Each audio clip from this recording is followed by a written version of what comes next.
Welcome to Knicks Home Court with your host. My name is Greg Armstrong, and this is episode number 43. And in this episode, I'm going to respond to a message or comment, left underneath my last podcast about Carmelo Anthony. Actually, because of the comment, it inspired me to do a podcast about Carmelo Anthony and reasons why the Knicks should keep Carmelo Anthony. But before I get into that, I want to respond to, I think the name is Boogeyman Ultra Spinks. Boogeyman Ultra Spinks. You gotta leave me a message and explain that to me. Boogeyman and Ultra Spinks. I don't know. Maybe it's a comic book thing, and I thought I knew comic books, but I don't know what that is. So anyway, so I just took a few bullet points from it. And, he disagreed with the Knicks keeping Melo, and he put some valid points. So I'm going to cover those and talk about that. So one of the points he says is Carmelo Anthony is the worst type of player for young, impressionable players. Okay, now let me respond to that. I hear this a lot. I hear that around the league, that players, like, I just don't understand. Because at 22, I was considered a grown man. And if I did something in my life, I cannot say it was a man who was 32 that made me do it. Like, I don't understand how grown men in any other walk of life, but in basketball, need to be shown how to do what exactly, I don't know. But let's just say I agree that veterans need to show young players, or young players need to follow the veterans. Let's take Carmelo Anthony. Okay. Carmelo Anthony does not get into trouble. He has some issues going on in his personal life, but that's his personal life. Other than that, Carmelo Anthony does not get into trouble. He has not been in any trouble since he's been in New York. He's a model citizen. Regardless to all the bullshit coming his way, he handles himself respectfully in interviews. When Phil Jackson was talking shit about him, he conducted himself professionally. He didn't skip an exit meeting, so you can't blame Carmelo Anthony for what KP did, by the way. So I'm just trying to, he comes prepared for every game. He plays the games. He doesn't miss many games. If he's healthy, he'll play. So I don't see where the bad impression is. Saying that he's not a good defender, I don't think that's a bad impression. He's not a good defender. Steph Curry's not a good defender.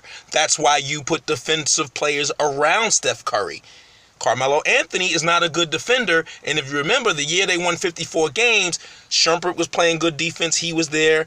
You had good defenders surrounding Melo. They surrounded Melo with the right type of players. Because Melo's job in the NBA since he got in the NBA is to score. He's never been a great defender. So I don't expect him to ever become that. He could be a good team defender, possibly, but he needs, what it is when you have, let's use Golden State since they're the highest bar.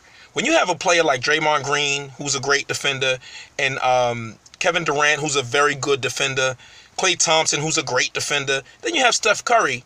It's easy to hide Steph Curry. He doesn't get isolated and put out there like that because he has other players helping him out. So I just wanted to say that. So let's move on to the next thing. Now, one of the things that Boogeyman Ultra Spinks said, like I said, I'm just using bullet points, that Carmelo Anthony disregards the fundamentals. Now, I'm going to assume he's talking about the fundamentals on defense. I will get to the offensive ones, but let's just say on defense. I agree. Melo is not a good defender. To tell you the truth, I think Melo's a better on-ball defender than people give him credit for. What Melo's problem is, he's a terrible off-ball defender. He falls asleep. He just waits and he's like a basket hanger, trying to get a rebound, and he's always getting caught in between having to run out to his man. So when his man has the ball, Carmelo Anthony is actually a decent defender. There's numerous times where you see him block shots, steal the ball, swipe down on players. Melo does a lot of that. What makes him a bad defender is that you have to be able to be a good off-ball defender, because your man's not going to have the ball all the time. So you have to be able to defend off-ball. You don't see Melo get scorched when the other player has the ball. What you usually see is Melo out of position, not in the right place, running out, trying to contest the three because he's not in the right position. I believe he gets lazy on defense, and that is a big problem. That is a big problem, but it's really magnified when you don't have good defensive players around him. When you have a unit who is not good defensively, and like last year, you have a point guard in Derrick Rose who basically every time, I really counted in one game, every time the team came down and set a pick, Derrick Rose never fought through the pick. He just backed up and the guy penetrated into the paint. Once that happens, there's going to be a breakdown every single time. So I'm actually expecting a big improvement once Ntilikina gets up to speed and he starts to play and he can defend the point of attack and fight through screens. I'm expecting the Knicks defense to increase a lot at that point. Anyway, so that's one thing I do agree. His defensive fundamentals are terrible. His on-ball defense is underrated. Offensively, Melo has always been a great passer, which is underrated because he doesn't get the assist number, as some people will call the counting stats. Carmelo Anthony does not get the assist numbers that, say, a LeBron gets. But to me, as great as LeBron is, I don't think he plays a really good team game. And what I mean by that is, you had Kyrie Irving on that team and you were the primary ball handler. He doesn't play his position. He actually plays point guard, not point forward, but point guard. You don't need a point guard with LeBron because he's a point guard. So you need that's why I think with Isaiah Thomas it's going to be a good fit, because he can spot up and hit those threes. He doesn't need the ball all the time. However, back to Melo. Melo, I believe that, especially in the last, 2-3 years that Phil Jackson has been here, running the offense through the triangle and not running it through Melo has been a problem for the Knicks. Melo creates opportunities for other players because he's so good, so teams have to pay attention to him. But when you put that in the predictable predictable triangle offense, and the reason why it's predictable and robotic, because the players weren't buying in. It wasn't free flowing like it should be. I'm getting tongue-tied. Look at me, tongue-tied. Listen to me. But anyway, it wasn't free-flowing because the players did not buy in. So there wasn't quick ball movement, player movement. It wasn't that. It was very methodical and slow. People don't understand the triangle that you saw with the Knicks. People say it's antiquated and stuff like that. No, the problem was they were not buying into it. You can look at the Chicago Bulls. You can look at the Lakers. You can look at those and don't tell me that, those teams won because they had Shaq and Kobe, or Jordan and Pippen, because I'm sorry, when you win 11 championships, it's more than just the great players you have, because there's other teams with great players as well. Anyway, so I think that as far as his fundamentals offensively, I think he's a good passer. I didn't even mention this. Defensively, because rebounding is a part of defense, which should not be underrated. He's actually a great rebounder for a small forward position. For a small forward, he's a great rebounder. This past season, he took a dip, but he's a good rebounder, a really good rebounder for the small forward position. So, yes, he holds the ball a little too long. But just tell me, when has he had another offensive star to go along with his abilities on his level or better or below? Look, I'm not trying to take shots at players like Steph Curry or shots at players like LeBron. Even KD. KD had Russell Westbrook. Now he got Steph Curry, Klay Thompson. LeBron has had Dwayne Wade and Chris Bosh. Then he had Kyrie Irving and Kevin Love. Melo, best sidekick You can't say KP, but before that, on the Knicks, his best sidekick was J.R. fucking Smith. When J.R. Smith was on Cleveland, he was their fourth option. So I think people need to understand the situation. Melo has never played with anybody that great like that. It sucks, but that's just how it is. That's just the way it is. Just like Ewing. It seemed like Knicks teams always get one good player and say, we're good enough to bring fans in and we don't put other stars around them. So anyway. All right, well, this one here, this bullet point that I made, not interested in playing with team concept. That right there, I disagree with that. Because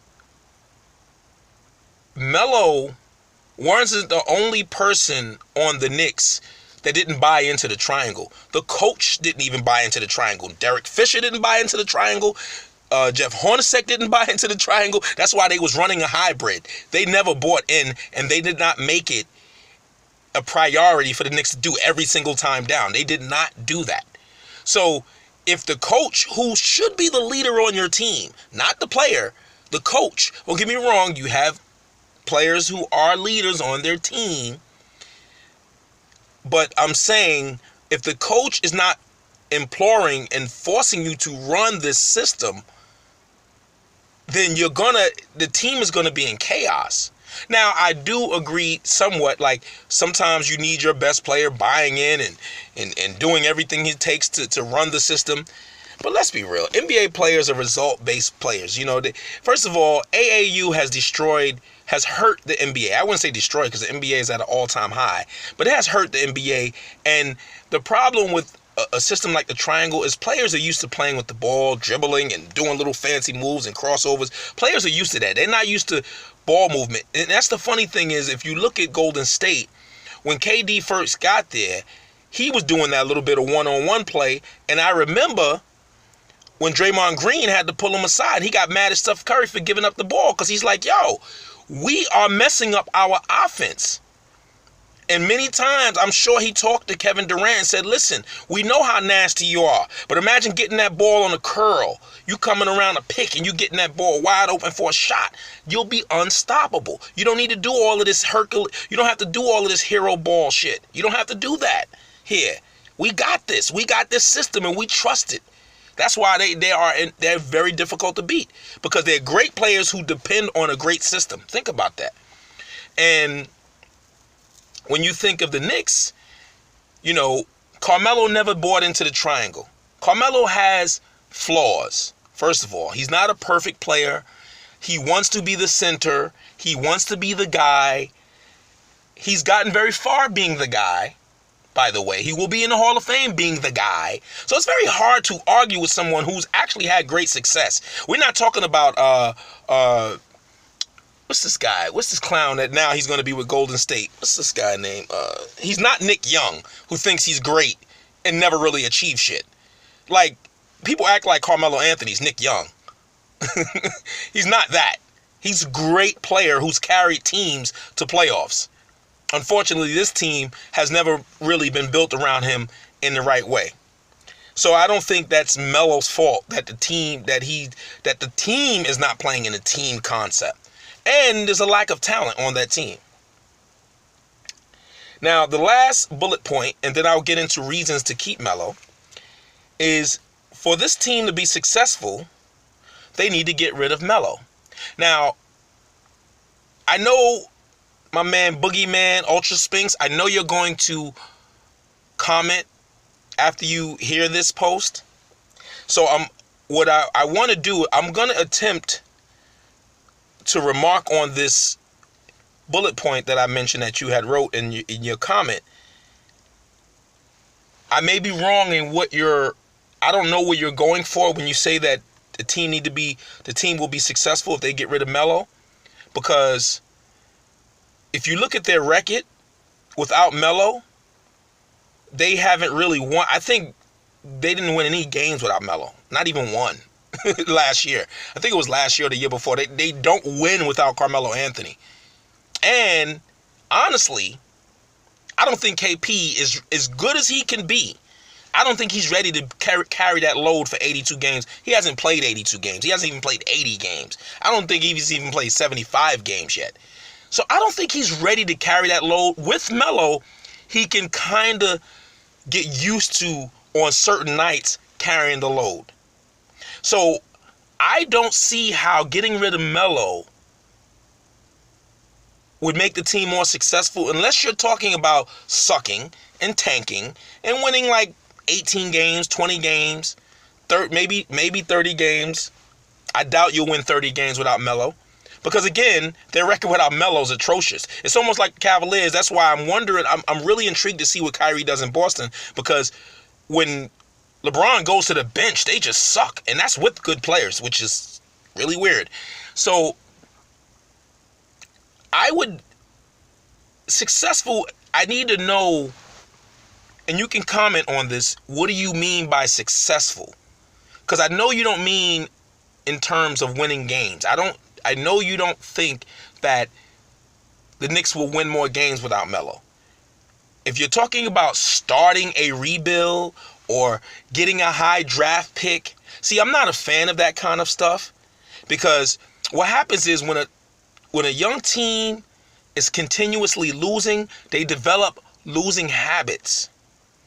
That's why young teams that lose a lot, they eventually start trading off those young players and start bringing in a few veterans and some new young players, because they got the stink of losing on them. Trust me, there's a stink that comes with losing. And you don't want your young players having that. You need a guy like Melo being around who literally, no matter what happens, I've seen Melo go through slumps and he never hangs his head. Yeah, he might get mad at the time, but Melo brings it every night. Every night, he brings a sunny disposition to the game. And that's important when you have young, impressionable players who are just continuously losing. That's why Philadelphia, if you look at Philadelphia and their tank job, they completely turned over their whole team because those other young players could not stay on the team. And again, I don't want to see no comments. I don't want to see no comments saying, oh, well, they've arrived. They haven't done shit yet. They haven't even had a healthy team yet. We don't even know what kind of career Embiid's going to have. He never played back-to-back. He was on a minutes restriction, and he still had to miss damn near the third of a season. So, miss me with that stuff. So, that brings me to the end of responding to Boogeyman Ultra Spink's comment. Feel free to have a comment, to put a comment up, and I will try to respond to it. I gave almost 20 minutes to this response. I won't always do that. Sometimes it'll be one sentence, especially if it's something silly. I may not even respond to it. I responded to Boogeyman Ultra Spinks because I felt like his comment was thoughtful and it had very good analysis in it. So I decided to build a show around that idea. So feel free in the comment section to put something up. And also, I appreciate anyone who's commenting and saying they like the podcast and stuff like that. I really appreciate it. Tell a friend. Listen to it in the car with your friend. Your friend will probably say, what the hell is this? But still, shout out to all of y'all. I really appreciate it. Like I said, you got to have something to combat the BS about the Knicks and the lack of real coverage that we get. I don't even listen to New York radio anymore. I can't. It's terrible because they try to push a narrative for ratings. Yes, I want people to listen to it, but if listening to me mean I'm going to push a false narrative, then I'm not going to do this. So, and this what brings me to wanting to speak of the reasons to keep Carmelo Anthony. Because I think there's a misnomer, and I think Carmelo has been underrated because of all of this BS going around. All right, let me start. So, one of the reasons I believe the Knicks should keep Carmelo Anthony at least to the trading deadline. Remember, I always said, keep him at least to the trading deadline. See what your team can do in a new system. In a new old system. And the reason why you do that is because Melo has a no trade clause And he only wants to go to Houston. And they only can give us Ryan Anderson. And it appears that no one in the league wants Ryan Anderson. But as the season goes on, injuries happen, things happen, teams start needing things. And recently the Milwaukee Bucks there's been reports about Milwaukee Bucks throwing their hat in the ring possibly. And I could see them taking on a player possibly of Ryan Anderson's ilk, because they're not really signing free agents. Free agents don't sign. That's why I always laugh when people always talk about cap space. Some destinations, they can't use cap space. It doesn't. Utah cap space, what does that do for them? Milwaukee, what does that do for them? People don't sign those places. I mean, you got Greg Monroe, but he's Greg Monroe. So anyway, and I've heard they were dangling Jabari Parker, who has 2 ACL injuries. And I think he has star potential, but I think that he might end up being like a better version of a Michael Beasley. In other words, what I mean is I think that his athleticism with these injuries will make him decline. You know, these are terrible injuries. He keeps getting these same injuries. That's a red flag, and that's probably why they're willing to try to get what they can for him. Always remember, he's on a rookie contract, and that's coming up soon. So they might be trying to get something for him. Melo's not going to Milwaukee. Forget that. But I can see Milwaukee saying, you know what? It's a lot of money, but Milwaukee needs three-point shooting. Because I'm going to tell you about Milwaukee. If you get Milwaukee in the half-court offense, they suck. But if Milwaukee has a chance to run up and down with that Greek freak, they're going to slaughter you. They could beat any team. Don't try to run with these guys. But if you get them in the half court, they suck. They don't have shooters. They don't have the right offense to play in the half court. They need a guy like a Ryan Anderson. So I could see them, like, say, halfway through the first half of the season, they're in the 4th seed or the 5th seed. They're doing well and they want to make a push. I could see them trying to offer up something to get Carmelo Anthony. And I think they have cap space to absorb someone like Ryan Anderson. So stay tuned for that. But other than that, I see no reason to trade Melo, because you're not getting nothing back for him. And to trade him just to get rid of him, that would be if he was a knucklehead, if he was causing problems on the team, if he was fighting with people and getting into stuff. And he's not doing that. Matter of fact, the players like him. They're balling out in his gym. They're enjoying his company. So I don't see a reason to get rid of him just to get rid of him. That's not the art of a deal. That's not a good. I said the art of a deal. Good Lord, Donald Trump. But that's not the art of how you negotiate. You don't do a negotiation from a point of weakness. I just need to get rid of him just to get rid of him and watch him go to Houston and ball out. That'd be stupid. Okay. Well, I guess the second reason was I don't want the Knicks to take back Ryan Anderson. So that I covered that. Oh, wow. I covered the third reason also, as like I said, teammates love him. KP loves him. See, you got to understand, players around the league love Carmelo Anthony. And not only that, KP knows he's not ready to absorb the entire New York City criticisms, because once Melo goes, trust me, all the criticism will start to go to KP. People will start micro-analyzing his game. They'll start seeing flaws. As much as he fouled out last year, if Melo wasn't there, they'd have been like, he's a bum. We should have traded him for Kyrie. Trust me, New York fans will turn on, they turned on Derek Jeter, they'll turn on KP in a second. So he understands that Melo is an umbrella. Melo is a shield for him. And Melo's his friend. And not only that, Melo's very good friends with Tim Hardaway. And by the way, speaking of Tim Hardaway, I need KP to have more of a Tim Hardaway mentality. Because Tim Hardaway is not afraid to ball out. He's just not as good as KP. I need KP launching, going off, doing what he does. Trust me, Melo's not going to be mad. If you can play. I remember in Hardaway's rookie season, Melo was giving him passes because he was like, yo, this kid is balling. Ballers, look, I've played, and many of y'all on podcasts, listen to this podcast, have played basketball, and I've noticed something. I've played with a guy who you can consider a nut. One thing about nuts pass to other nuts. It's just how it is. You know, it's like people who go nut with the bat, sometimes they'll pass it to, oh yeah, he's nice, let me give him the ball too. You know what I'm saying? That's just how it is. But if you a scrub, a nut will look at you with 3 people on him, and he's going to shoot the ball because you garbage. Why I'm passing to you for? You could be alone by yourself, and you still ain't going to hit a shot. So that's just how they think. The fourth reason why you keep Melo, he averaged 22 points a game last season. He's a professional scorer. His player efficiency rating last season was 17, which actually is a dip for him because he was at 22 at one point. Then at the season before, he was at 20. He dipped, so his play efficiency is declining. But, which is another reason to keep him, is I think last year, remember, he was coming off that surgery and he played in the Olympics. And I think that he shouldn't have done that. Even though he's had good seasons, when he did, he was 28. I don't think he should have played in Olympics. This season, I feel like he's fully healthy and healed. I don't think he's going to have the same issues, the slowing down. And I think he's going to be better actually this year.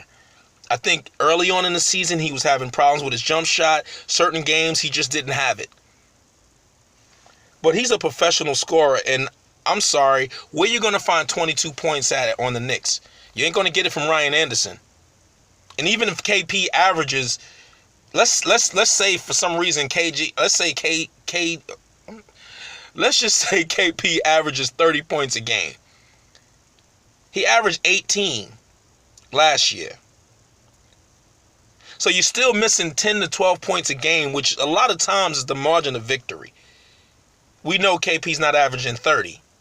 You will miss those 22 points a game. Plus, I like the idea of Hardaway adding to what the Knicks have already.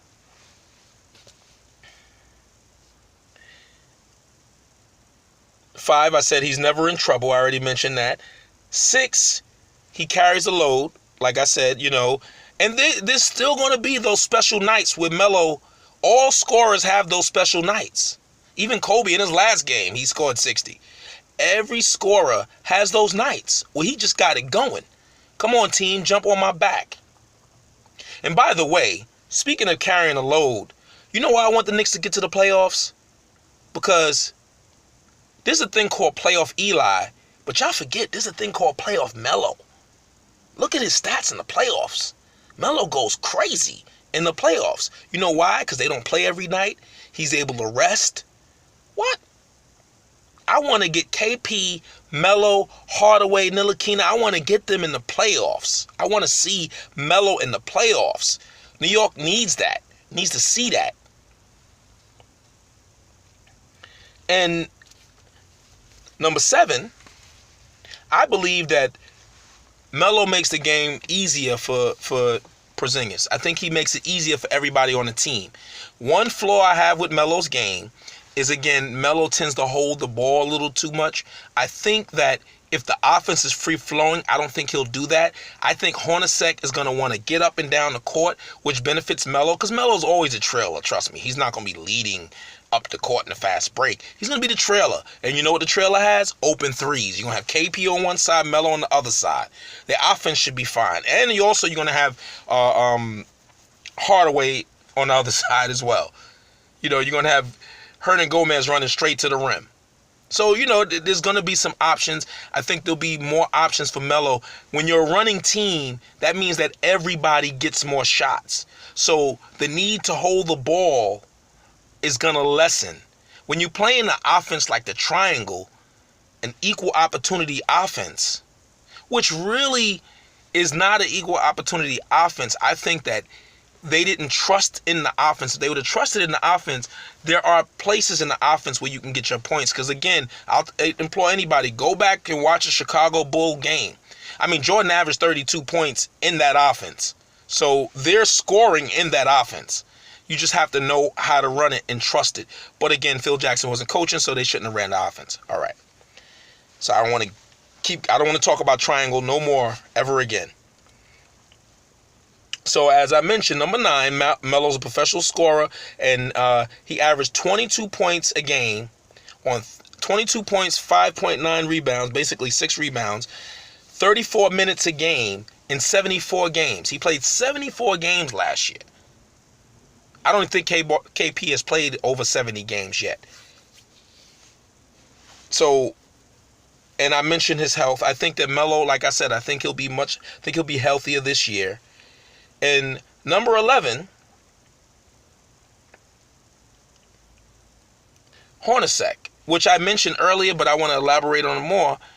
Well, actually, I don't need to because I mentioned it. Hornacek's going to be up and down the court, up and down the court, up and down the court. They're going to be running, pick and roll, free flowing, pick and roll, three, pick and roll, three. It's going to be a simple offense. Unfortunately, see, I have issues with the simple offense, but not during the season. You see, during the season, the simple offense works. During the playoffs, when defenses are better, that old simple set of pick and that shit don't work. It don't work as much. You need an offense. You need a second level, third level, fourth level offense option. You know what? Let me take a sip of my coffee. I'm sorry, folks. My mouth got a little dry there. A little off the cuff, right? So you need an offense that can go through progressions, just like in football. When you get to the playoffs and you're playing a good defense every night, you can't just come down, set a pick, and score. Set a pick, either you're going to go to the rim or pop out to the corner three. Teams defend against that better in the playoffs because it's better teams in the playoffs. But during the season, Knicks can rack up some wins running this offense with deadly shooters all around. Let's be real. Like I said, I expect Ntilikina to be starting basically probably after the first month of the season just because of his defense. And if that's the case, he knows how to run the pick and roll and find his teammates. So you're going to have, I believe that they're going to do a spread offense with Billy down in the middle. Because if you got KP on one end, Melo on the other end, and you got Hardaway near the top of the key, and you setting a pick with Hernan Gomez, and you got those three very good three-point shooters, it's going to be difficult. And I've been said this, like, why are the Knicks clogging up the lane with the triangle when these guys are not buying in? I said triangle, damn it. I'm sorry, folks. And the last reason, before I end this podcast, and the last reason why you keep Melo is his salary. Melo is a bargain at this point. Melo is going to make $26 million this season, this upcoming season, has an opt-out, which he won't do, $28 million next season. Why do I call that a discount? Let's do a comparison. Otto Porter, who is a lot younger than Melo, but nowhere near the player. I don't think he'll ever be as good as Melo. Let's be clear. Otto Porter is not going to be a Hall of Famer. He'll never be as good as Melo. I'm saying that now. I don't think I'm going to be wrong about this, right? Otto Porter had a good season last year. He averaged 17. He had a 17 player efficiency rating. He averaged 13 points a game and 6 rebounds. You know what he's getting next year? The next 2 years, he's getting $25 million and $26 million. Melo, who averaged 22 points, is getting $26 million this year and $28 million. You think the Knicks would be better with Otto Porter? Do you think the Wizards would be better with Carmelo Anthony? I know some of y'all will say, yeah, Otto Porter played defense. Trust me, if Washington had Carmelo, they would have beat Boston. Okay, because in the playoffs, you need players who can create their own shot. Let's go to another guy, Caldwell Pope. The Lakers signed him, and this shows you the bias because they signed him for $18 million. His player efficiency rating is at 13. It's really 12.7 or something, but I'm going to round it off to a 13, which is really below average NBA player. That's what it says. He's a below average NBA player. He's getting $18 million. He averaged 13 points a game. And they're saying Tim Hardaway was a bad sign, but his player efficiency rating was 16 or 17. And he was on a playoff team. And at the last 2 months of the season, he really contributed to that team. So anyway, And I'm comparing him to Hardaway. I'm not comparing him to Carmelo Anthony. So to me, that's another reason you're getting great value with a player like Carmelo on your team. So that brings me to the end of the reasons why you keep Carmelo Anthony. It's because at the end of the day, he's just a good value. It's just a good value to keep Carmelo Anthony until the time is right to trade him. If you're going to trade him. I don't see any reason. You know what? I heard Max Kellerman say something, and I don't even watch First Take, and I really like Max Kellerman. I'm not a fan of Stephen A. Smith, but I like Max Kellerman, and he made a good point. He said, if you were to trade Porzingis and Carmelo to any team, everybody would say, wow, that's a good beginning. That's a good start. Man, you got Carmelo and you got KP. Then he said, and they're both on the Knicks and they suck. Why? That's a very good point. That's a very good point. Because I believe that you have to build a system around your best players, and I believe that Hornacek is the man for it. I do believe that.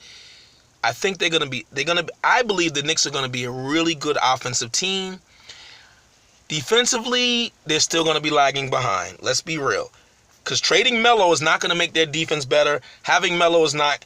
Also, having Lance Thomas for a full season will help their defense.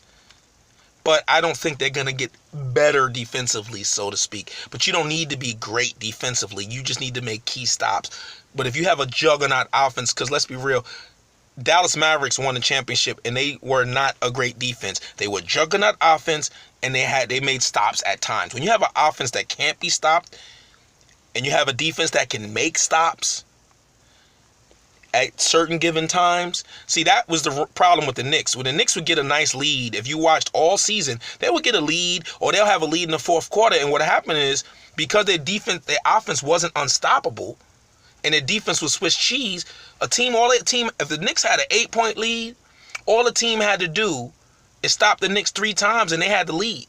Because you stop the Knicks, 3-pointer. Stop the Knicks, 3-pointer. Stop the Knicks, 3-pointer or foul. And, that's what kept happening.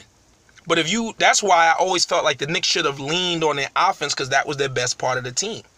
But anyway, those are my thoughts on why I think the Knicks should keep Carmelo Anthony. I'm not against trading him. I'm just against trading him for nothing and getting nothing in return. That makes no sense. You gave up a lot to get him. You should get a lot in return for giving him up. Houston won't even offer us a first-round pick. So they looking at the Knicks management like, y'all full of shit. And Melo is not barking about leaving. He hasn't said a word about leaving since because Melo really doesn't want to leave. And for y'all who says, oh, don't he want to go somewhere and win? Let me tell you something. I have a 5-year-old son, right? I don't want to be away from him. Even when I go to work, he's going back to school tomorrow. I don't want to be away from my son for a minute. For 1 minute, I love being with my son. Let alone playing halfway around the country. Even though he's a player and he travels.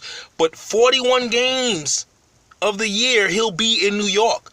He'll be able to see his son on some of those days, a lot of those days. See, if he was still now, because of his problem with Lala, and I got to mention this, had they still been in good terms, maybe she would have moved with him to Houston or something like that. But to uproot your kid from a school so I can win a trophy, don't get me wrong, we all want to win, but don't get it twisted. Yo, for y'all out there who have a podcast, who listen to this podcast, if you have a son or a daughter, young age, you want to be there to influence them. You want to be there with them as much as possible. It's a gift. Because once they're a teenager, you don't have no more. They doing their thing with their friends. You want to soak up all that time. You want to give them knowledge that you have. You want to be around your child. So I believe that's what my whole basis of believing that Melo has no problem staying. Not only he loves New York, there's a lot of advantages here. There's a lot of business to do here. There's tech businesses and there's all the stuff he's trying to do. He loves being around his son. It's the most amazing feeling. I get home, sometimes my son is asleep. I just watch him. I just look at him. It's just amazing. It's the most wonderful thing. My oldest son is 15. He's doing his own thing. He ain't got time for me. But anyway, I just wanted to put that out there. I just wanted to say that. And this brings us to the end of this very long podcast. I normally don't do them this long. This has been Knicks Home Court, episode number 43. I am your host. My name is Greg Armstrong. And when you have a chance, check out my podcast, Life Culture Sports. That's on iTunes. I haven't gotten it on Stitcher. I'm kind of busy to do all of that, but you can check the website, Life Culture Sports. You can listen there. It's basically, that podcast is basically general things. I talk about general things going on with the news and stuff like that. At one time, I had them both on the same thing, but I didn't want to do that. I felt like I was taking away from the other. So I wanted to separate that. But anyway, it's the end of the Knicks Home Court. Everybody take care. Peace.